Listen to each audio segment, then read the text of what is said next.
What is up, everybody? I am NerdRage36. I am back. Yes, I've been gone for a while. School and work have gotten in the way.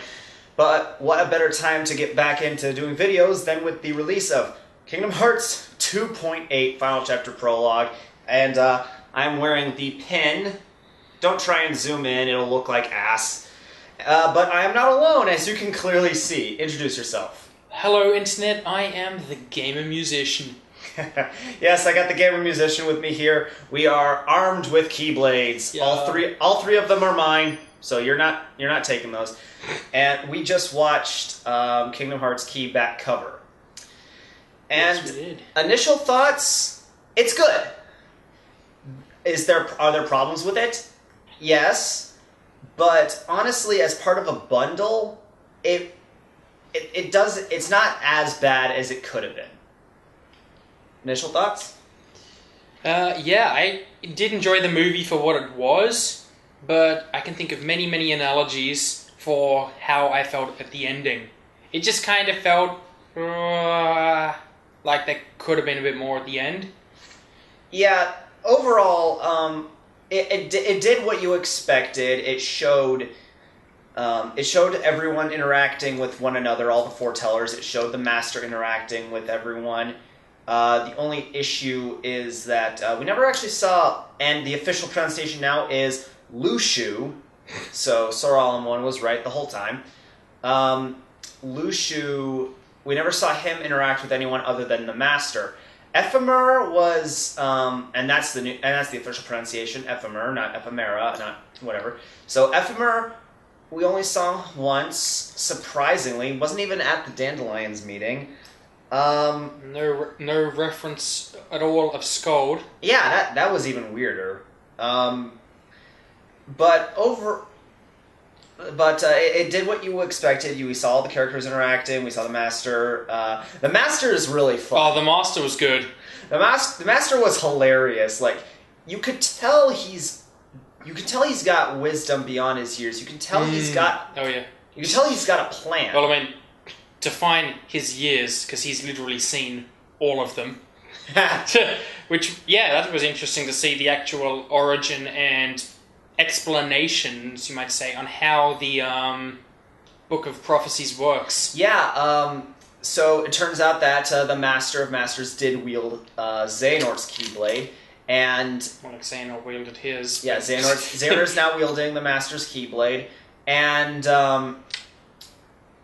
the fact that the reason that the Keyblade has an eye on it is so that the Master can see events that Keyblade has experienced. So the fact that in the Kingdom Hearts 3 trailer we're seeing the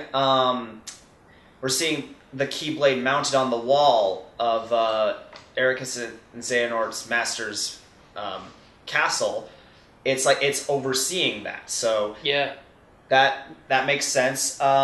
Which means that to a certain degree, Ericus and Xehanort, and by extension Terra, Aqua, and Ventus, are all somewhere along the training lineage of the Master of Masters himself.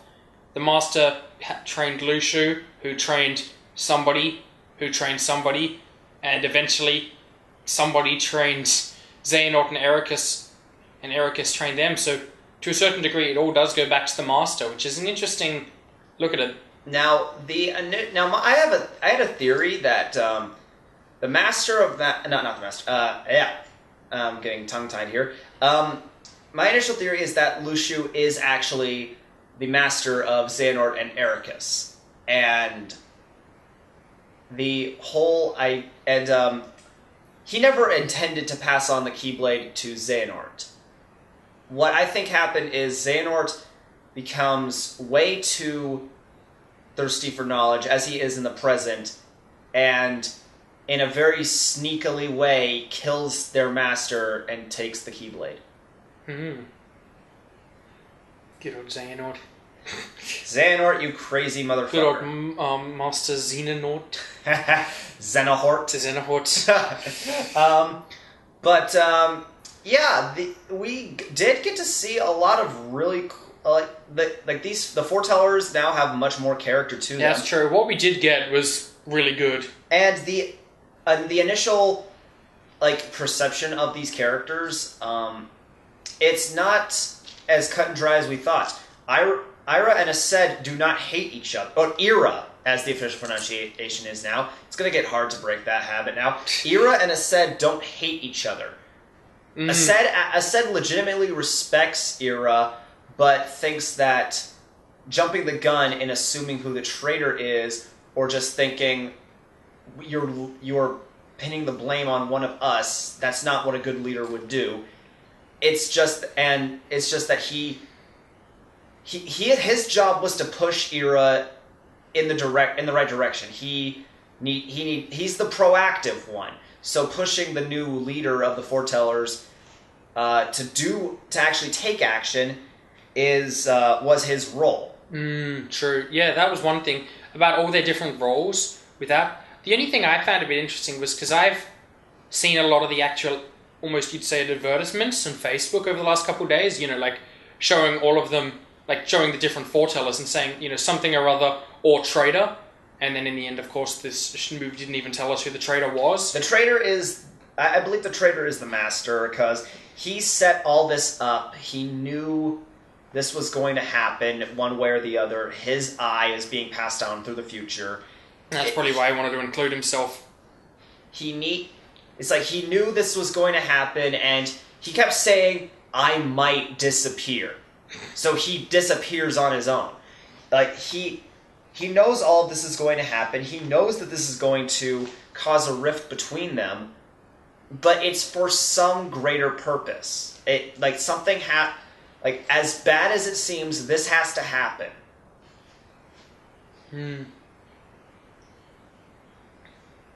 Yeah, I just wish we saw their faces too. Yeah. I wanted to see, Ava and Envy's faces. Gee, I wonder why. Well, I mean, I guess the other three too, but I wanted to see their faces. Anyway, what else? I guess, I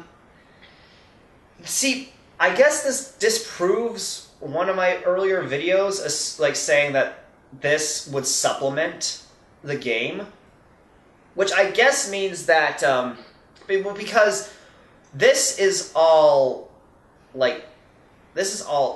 extra. This is supplementary. This is more like something to go along with the game as opposed to something to replace the game.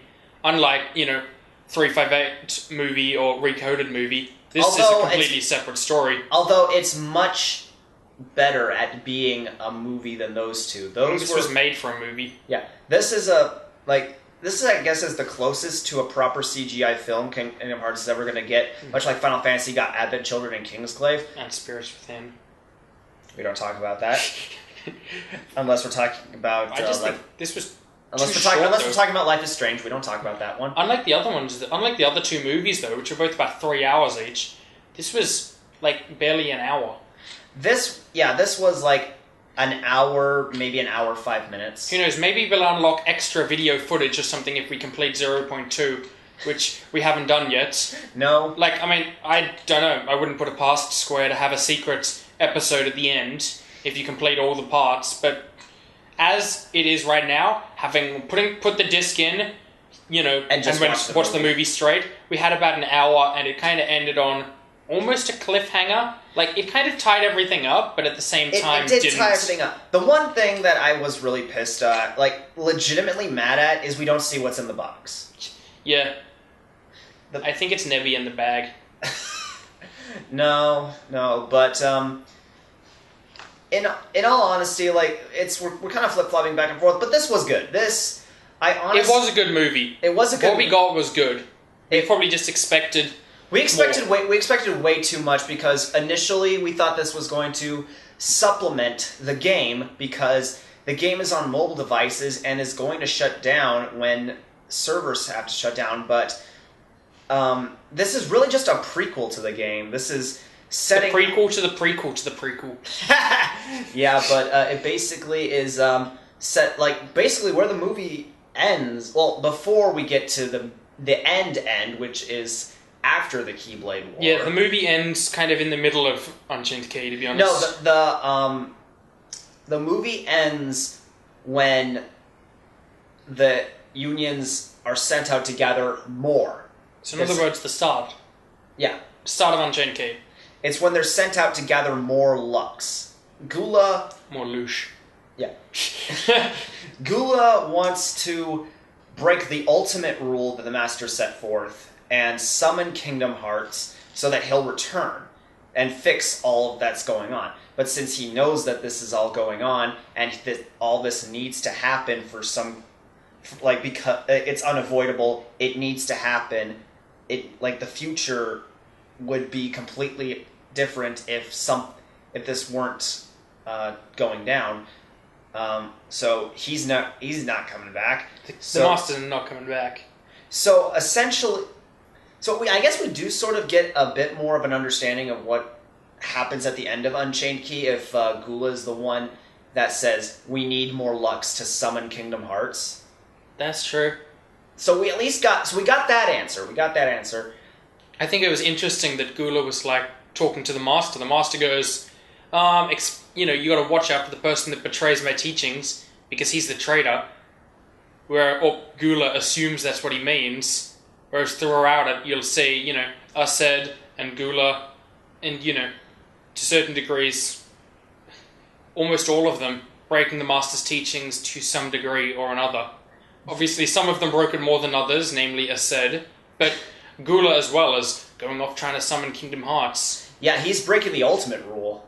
Envy is, at certain points in the movie, is, almost making stuff up, which was always interesting. Yeah, constantly... At times when she goes, Aced has said that he is the traitor. I'm like, well then, I don't remember hearing him say that. Yeah, she was forcing them to fight him when he's... and all he's saying is, actually, out of all the rules, Aced's rule breaking is kind of the weakest, because it's like, I want all 5 of us to work together. We used to be friends. What the hell happened? That's the rule he's breaking. His Master is a great schemer. So Aced is breaking that rule. Envy is getting everyone to point their keyblades at each other. Gula is freaking summoning Kingdom Hearts all willy-nilly. When you really get down to it, Aced is kind of the minor rule breaker here. It's just he's the most aggressive. I can't remember what Ira did wrong. Or Ira. I think... What was his issue? Beyond hiding stuff. Yeah, he was hiding stuff, and... But I mean, to be honest, I don't really know... Didn't really see too many things Ira did wrong, nor Ava. But I mean, Ava's entire goal was not really to do much stuff wrong. Yeah. So, who knows? So, we definitely got more of an understanding of their personalities and how they worked off each other. And we did definitely get an understanding that these people were friends at one point.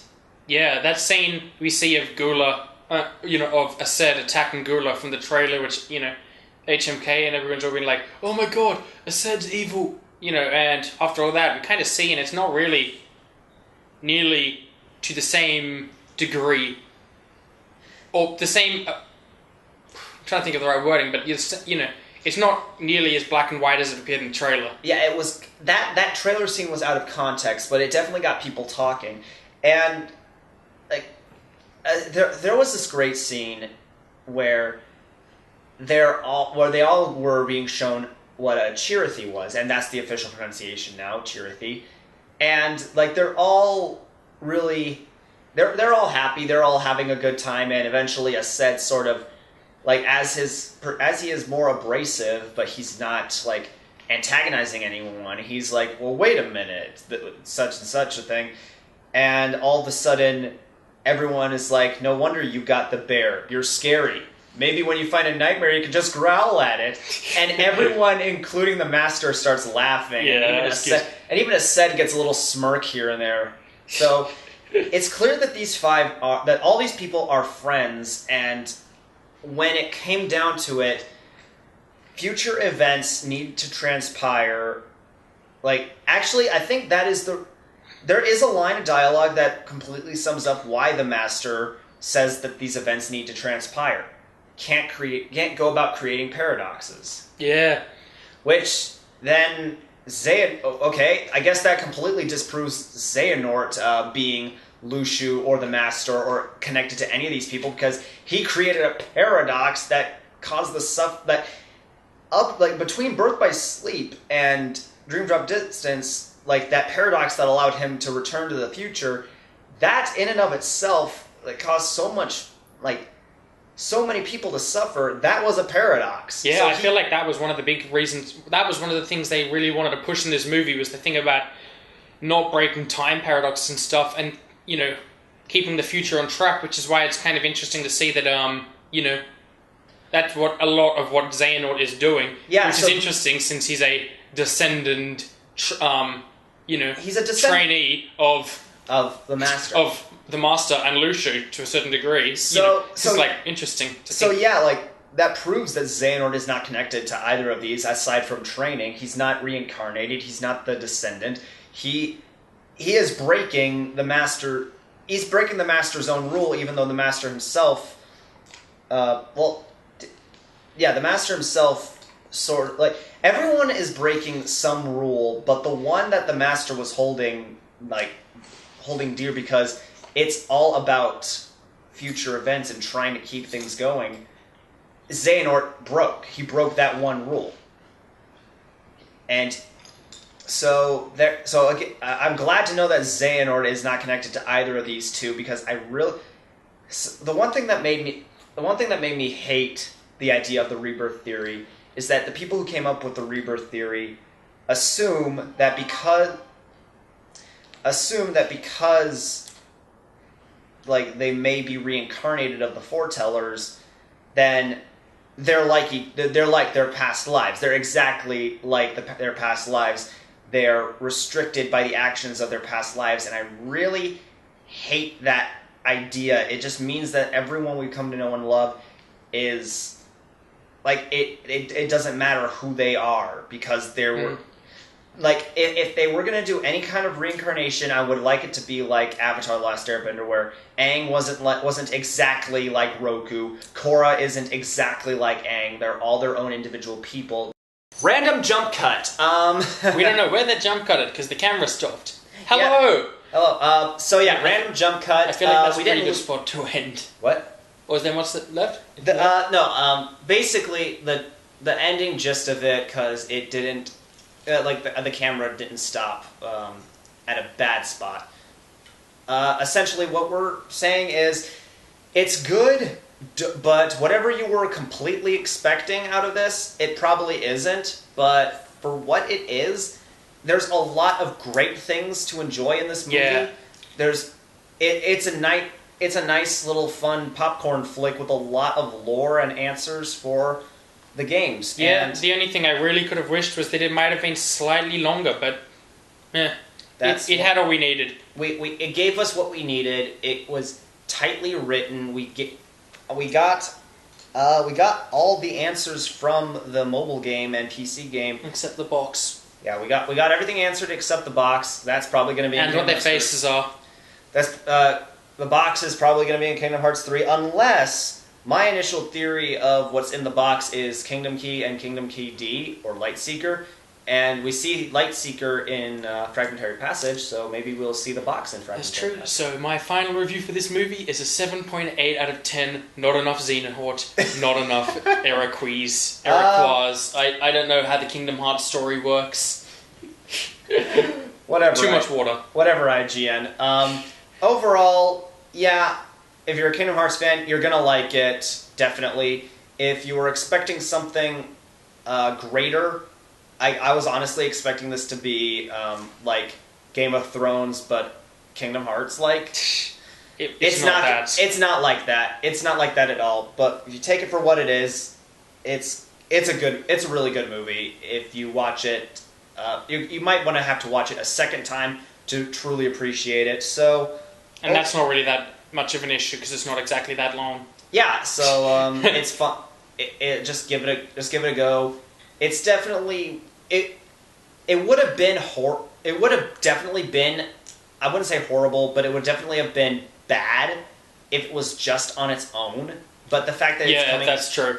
the fact that we're getting... The fact that we're getting 0.2 is good. I mean, I'm still holding out for the possibility of a secret chapter afterwards. Yeah. Which we still haven't played through 0.2. I think we said before we literally just put the disc straight in and watched this. Yeah. But hopefully when we play through 0.2 and finish that, there might be a secret ending. Kind of like, with Birth by Sleep, you finish all 3 stories and you get the secret ending afterwards. I mean, I don't know how that'll work in this game, what with Dream Drop Distance, but I'm still just holding out hope. Yeah, but again, this was what we need. This was something that we needed for the lore to just tie everything together. The game is still, you still gotta play the game, I guess. But perhaps a port. But who knows? But then again, the whole idea of the Keyblade War, like Xehanort said, we know so little about it. So perhaps ending this movie in this way with the mystery and then going right into Birth by Sleep where Xehanort says all that could have been the point. But I mean, there's only one issue with this. We don't really understand anything. And as we know, one who knows nothing can understand nothing. See you next time.